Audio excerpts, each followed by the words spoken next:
O Japão reativou nesta quarta-feira a maior usina nuclear do mundo, que estava paralisada desde o desastre de Fukushima em 2011. E quem tem os detalhes é a correspondente da Record em Tóquio, Silvia Kikuchi. Boa noite a todos. Por enquanto, apenas um dos 7 reatores da usina de Kashiwazaki Kariwa voltou a funcionar. A expectativa é de que a operação comercial comece no mês que vem. A reativação estava prevista para ontem, mas foi adiada por uma falha no alarme. Essa é uma das usinas que paralisaram as atividades depois do desastre nuclear de Fukushima em 2011. Os moradores são contra a retomada por questões de segurança, principalmente porque a operadora é a mesma que administrava Fukushima na época. No total, o país tem 15 reatores em funcionamento dos 33 que podem entrar em operação. O Japão usa energia nuclear para reduzir a dependência energética de outros países. Na Tunísia,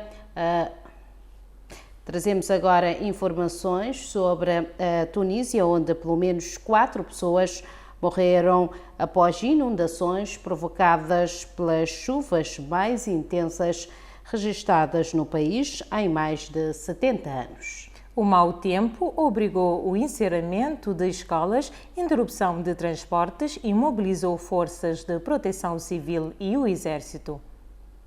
As fortes chuvas que atingem a Tunísia desde segunda-feira provocaram inundações mortais, deixando pelo menos 4 mortos, segundo confirmaram as autoridades. As vítimas foram registradas na província de Monastir, onde 2 pessoas foram arrastadas pelas águas de enchentes e uma mulher morreu afogada dentro da própria casa. De acordo com o Instituto Nacional de Meteorologia, algumas regiões do país não registravam precipitação tão intensa desde 1950. As províncias de Monastir, Nablus e Grande Túnez estão entre as mais afetadas, com volumes de chuva considerados excepcionais para o mês de janeiro. Na vila turística de Sidi Bou Said, nos arredores da capital, foram registrados mais de 200 milímetros de chuva em apenas uma noite. As inundações causaram grandes transtornos à população. Imagens de carros submersos e ruas transformadas em rios circulam amplamente nas redes sociais. As autoridades suspenderam as aulas em escolas públicas, privadas e universidades em 15 dos 24 governos do país, além de interromperem o transporte em várias regiões. O exército tunisiano foi mobilizado para apoiar as operações de resgate, enquanto a defesa civil continua em alerta máximo. Na Etiópia, 40 combatentes aliados ao governo morreram após um ataque com drone realizado pelo próprio exército na região de Amara. As autoridades locais admitem que a operação foi um erro num contexto de crescente instabilidade e violência no país. A informação foi confirmada por um profissional de saúde e por uma autoridade local que falavam à imprensa internacional sob condição de anonimato. O ataque ocorreu na zona de Uajimira e atingiu um acampamento aliado ao governo federal, numa região marcada por uma insurgência ativa desde abril de 2023. Segundo a autoridade local, o próprio exército reconheceu no dia seguinte que o bombardeamento foi um erro, apesar do drone ter sobrevoado o acampamento durante algum tempo antes de disparar. Testemunhas relatam cenas de extrema violência. Um funcionário local afirmou ter visto chamas e partes de corpos espalhadas pelo local. Pelo menos 36 pessoas morreram no impacto inicial e outras faleceram mais tarde no hospital. Um profissional de saúde envolvido no socorro aos feridos elevou o número de mortos para mais de 40. A região de Amara, a segunda mais populosa do país, vive um conflito armado após o governo federal tentar desarmar as milícias étnicas Fano, que até então apoiavam as autoridades. Desde então, ataques com drones tornaram-se frequentes. O porta-voz do exército etíope afirmou não ter informações sobre o incidente. De acordo com o grupo de monitorização, Mais de 600 pessoas já morreram em ataques com drones na região de Amara desde 2023, num país que enfrenta múltiplas insurgências e crescente tensão regional. No leste de Burkina Faso, pelo menos 11 agentes da polícia morreram após um ataque jihadista de grande escala. O ataque reacende preocupações sobre a segurança no país, apesar das autoridades militares afirmarem avanços no combate ao terrorismo.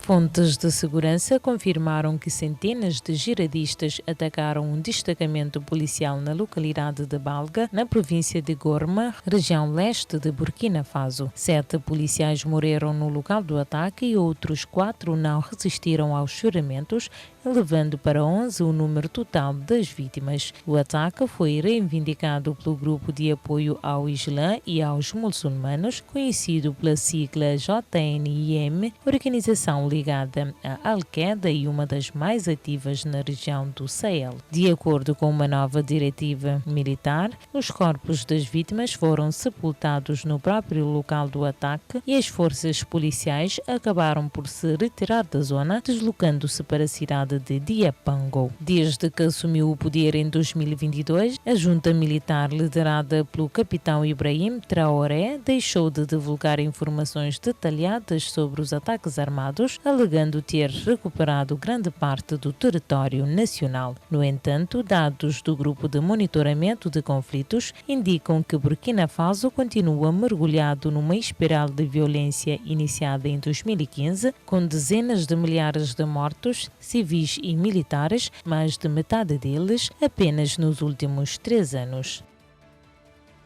Na Grécia, 2 pessoas morreram na sequência de fortes chuvas que atingiram o país nas últimas horas, causando inundações repentinas e grandes prejuízos, especialmente na região da Ática. Em Atenas e nos arredores, estradas transformaram-se em verdadeiras torrentes, arrastando carros, lama e pedras, enquanto bairros inteiros ficaram cobertos de detritos. No município de Glifada, uma das zonas mais afetadas, equipas municipais, voluntários e a proteção civil estiveram nas ruas desde o início da manhã para remover toneladas de lama que desceram do monte. Em alguns locais, a água e detritos chegaram a atingir metade da altura das portas dos carros. Segundo o Observatório Nacional de Atenas, foram registrados até 170 milímetros de chuva em menos de 24 horas, o equivalente a cerca de 40% da precipitação anual na capital grega. Em determinadas áreas, a chuva acumulada em apenas algumas horas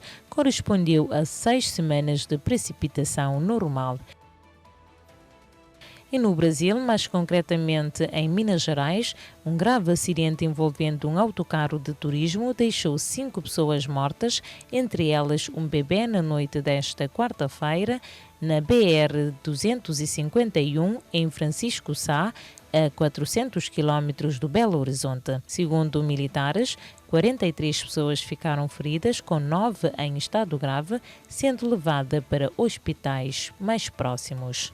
O veículo que seguia de Arapiraca, no estado de Alagoas, com destino a Itapema, em Santa Catarina, tombou na pista por volta das 22 horas, no trecho da Serra de Francisco Sá. Segundo as primeiras informações, o motorista teria perdido o controlo da direção, fazendo com que o autocarro tombasse no meio da rodovia. No momento do acidente, 48 pessoas estavam a bordo do coletivo.